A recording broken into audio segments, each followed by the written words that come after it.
देखा था ना आपने। अरे पुलिस तो छोड़िए, पानी बरसाने वाली गाड़ी थी, आंसू गोला छोड़ने वाली गाड़ी थी, रबर गोली छोड़ने वाली गाड़ी थी, अग्निशमक की गाड़ियां थी, जैसे मानो किसी आतंकवादी से लड़ाई में आए हैं। इतने बेशरम, इतने निर्लज्ज हो चुकी है आज यह सिस्टम। ऐसा टीम बनाकर आई थी जैसे मानो वह रैयतों से नहीं बल्कि किसी आतंकवादियों से मुकाबला करने आए हैं। क्या हाल होगा आपको सोच के देखिए। एक विधायक है हम, ठीक है, हमारे समर्थकों ने गलत किया था, सही किया था, वो अलग विषय है, लेकिन प्रशासन का ये रूप, ये कौन सा संवैधानिक तरीका है भाई। एक महज मामूली क्वार्टर का विषय था, ऐसे ऐसे क्वार्टर धनबाद बोकारो में गिनेंगे तो शायद 1 लाख के आसपास होगा, 1 लाख आसपास होगा। एक मामूली क्वार्टर के लिए जो प्रशासन ने अपना एक घृणित चेहरा दिखाया, बिल्कुल ये घृणित चेहरा था प्रशासन का, ये नफरती चेहरा था प्रशासन का, ये असंवैधानिक अमानवीय चेहरा था प्रशासन का। एक विधायक के साथ जब वो इस प्रकार का व्यवहार कर सकते हैं तो सोचिए आम ग्रामीण रैयत विस्थापितों का क्या हश्र होगा आने वाले सालों में। इसलिए आज मैं तमाम रैयतों से, जिन्होंने किसी परियोजना में, किसी कल कारखाने में कि डीवीसी की परियोजना हो या सीसीएल पीसीसीएल की परियोजना हो, जिन्होंने अपनी जमीन देने का काम किया है, आज उन्हें एक मंच में आने की आवश्यकता है। मैं आपसे यह आह्वान करने आया हूं। आज मैं एक विधायक हूं, एक 30 साल का युवा, एक सुनहरा सपना, एक सुनहरी जिंदगी हमारे सामने, लेकिन आज उस जिंदगी को ठोकर मार के हम कांटों की ताज को स्वीकार करते हैं। उस सुनहरी, उस मखमली जीवन को हम ठोकर मार के कांटों के रास्ते को चुन रहे हैं, जबकि आपको भी मालूम है हम माननीय हैं, फूलों का बिस्तर हमारा स्वागत करने के लिए तैयार है, लेकिन हम कांटों की राह चल रहे हैं। आज प्रत्येक दिन दर्जनों ठेकेदारों का फोन आता है, बैठेंगे विधायक जी, दर्जनों वीआईपी लोगों का फोन आता है, 2 मिनट बैठिए विधायक जी, और आपको भी मालूम है उनके साथ बैठेंगे तो क्या डील होगा, आपको भी मालूम है। करोड़ों में ना सही लाखों में तो डील जरूर होगा। यानी एक मखमली बिस्तर को हम ठोकर मार के कांटों के साथ चल रहे हैं। किसके लिए? झारखंड के चितावाम के लिए हम चल रहे हैं। आज क्या कमी होगी, एक माननीय को क्या कमी हो सकती है भाई। हमें आवास मिलेगा, गाड़ी की सुविधा मिलेगी, टीए मिलेगा, हर प्रकार की सुविधा मिलेगी, भत्ता मिलेगा, हवाई यात्रा मिलेगा, रेलवे की यात्रा मिलेगी और लाखों रुपए की सैलरी मिलेगी। दरकिनार करते उस ऐशो आराम के जीवन को ठोकर मारते हुए हम आपके बीच विधायकी के साथ साथ अपनी जान को हथेली में लेके घूम रहे हैं।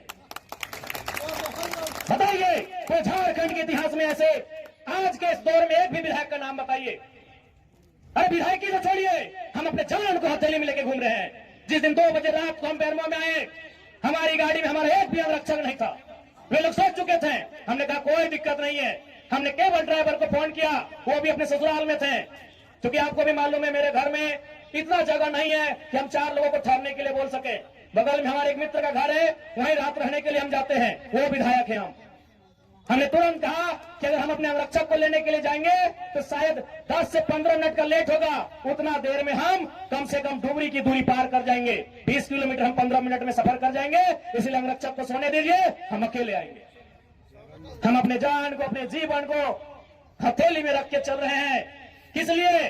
ताकि आज झारखंड की शोषित वंचित जनता को न्याय मिल सके। तो आप इतना तो कर सकते हैं, एक 30 साल का लड़का अपने आराम के जीवन को छोड़कर, ऐसो आराम को छोड़कर आज आपके लिए कांटों के रास्ते में चलने के लिए तैयार है। आप कम से कम ये जो 15, 16, 50, 60 समितियां बना के रखे हैं विस्थापन के नाम में, क्या एक नहीं कर सकते हैं?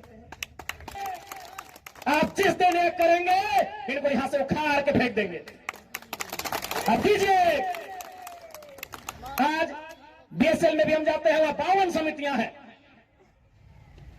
विस्थापन मोर्चा, विस्थापन क्रांतिकारी मोर्चा, विस्थापन उलगुलान मोर्चा, तो विस्थापन इनकलाब मोर्चा, 52 से 50 समितियां हैं। आप अपने आप को एक कीजिए, आज अपने निजी स्वार्थ का त्याग कीजिए, आज अपने मन के मतभेद को त्याग कीजिए, क्योंकि आज अगर नहीं समझे तो याद रखिएगा आने वाले 20 सालों में, अरे आज तो कम से कम आपके हिस्से की बात कोई कर पा रहा है, आपकी हक की बात कोई बोल पा रहा है। आने वाले दिन बोलेंगे ना तो शायद आपकी जबान काट ली जाएगी, बिल्कुल काट ली जाएगी।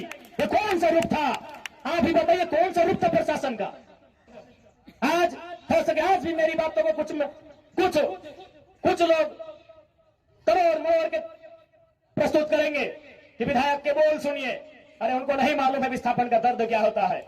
अगर वे विस्थापन को अध्ययन कर लेते तो शायद ये बोली बोलने का अवसर नहीं देखते।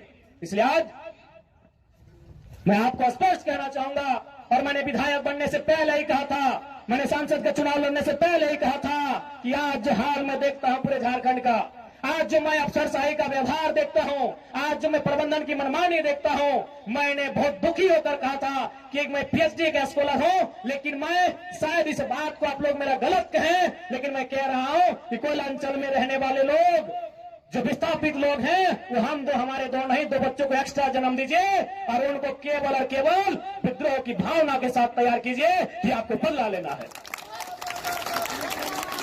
बिल्कुल इस मेरी बात से बहुत सारे लोगों को आपत्ति होगी कि माननीय कैसा बोल रहे हैं, लेकिन उनको क्या मालूम कि जिस जमीन को हमारे बाप दादा ने 1970 में दिया है, हमारे बाबूजी मर गए, लेकिन आप भी जवान बेटा वो बुढ़ापे की ओर चला गया है, लेकिन इंसाफ नहीं मिल पाया है। और ये तो गनीमत है। झारखंड के किसान भोले भाले हैं, झारखंड के किसान सरल हैं, झारखंड के किसान सीधे साधे हैं। क्या 1970 की लड़ाई को घिस कर अपने जीवन को, अपने खून को गला गला कर लड़ रहे हैं। अरे ये बंगाल याद होगा तो 1964-65 का दौर था। एक दिन पहले कुछ जमींदारों ने, कुछ सामंतवादियों ने एक किसान को मारा था। उन्होंने नक्सलवादी और नक्सलवादी जैसे घटना को अंजाम दे दिया था एक दिन पहले। ये तो झारखंड के किसान हैं कि 70 साल से बर्दाश्त कर लिए। बंगाल के किसानों ने एक दिन बर्दाश्त नहीं किया था। आज आप नक्सलवादी सुनते हैं ना, नक्सली नक्सली नक्सली, ये डिक्शनरी का वर्ड नहीं है। नक्सली कोई पूरा वर्ड नहीं है। नक्सली बुरा हो सकता है, नक्सली वर्ड पूरा वर्ड नहीं है। नक्सली एक्चुअल में वास्तव में बंगाल में दार्जिलिंग जो क्षेत्र है, वहां एक गांव है, उसका नाम है नक्सलवाड़ी। नक्सली कोई डिक्शनरी का शब्द नहीं है जिसको हम लोग झारखंड में सुनते हैं नक्सली। एक बंगाल का गांव है, उसका नाम है नक्सलवाड़ी। उसी गांव में घटना घटी थी। किसानों को कुछ जमींदारों ने, जमींदार को आप प्रबंधन से ही तुलना कर सकते हैं, जमींदार को आप प्रशासन से तुलना कर सकते हैं, तो कुछ जमींदारों ने, उस किसान का नाम था जंगल संथाल, लगभग 6 फुट ऊंचाई का वो किसान था, उसका नाम था जंगल संथाल। उस किसान के कुछ साथियों को लाठी डंडे से पीटने का काम किया था। बदले में एक ऐसा क्रांति आती है, उसे आप नेगेटिव कहिए पॉजिटिव कहिए, वो विषय नहीं है कि आज उसे नक्सली और नक्सलवादी का नाम दिया गया। वे किसानों की घटना थी। और उसकी तुलना में तो झारखंड के लोग सीधे साधे भोले भाले लोग हैं। आज 70 साल से पिस रहे हैं, आज 70 साल से घिस रहे हैं। आज कई पीढ़ियां बर्बाद हो गई। आंखों के सामने बूढ़ी माँ इलाज के अभाव में तड़प तड़प के मर गई। आंखों के सामने जवान बेटा बेरोजगारी से तंग आकर खुदकुशी कर लिया। आंखों के सामने इतनी घटनाएं घट गई। आंखों के सामने इतनी घटना घटने के बाद भी आज झारखंड बर्दाश्त कर रहा है। ये बंगाल होता तो आज नक्सलबाड़ी जैसी कई घटनाओं को अंजाम दे चुका होता। फिर भी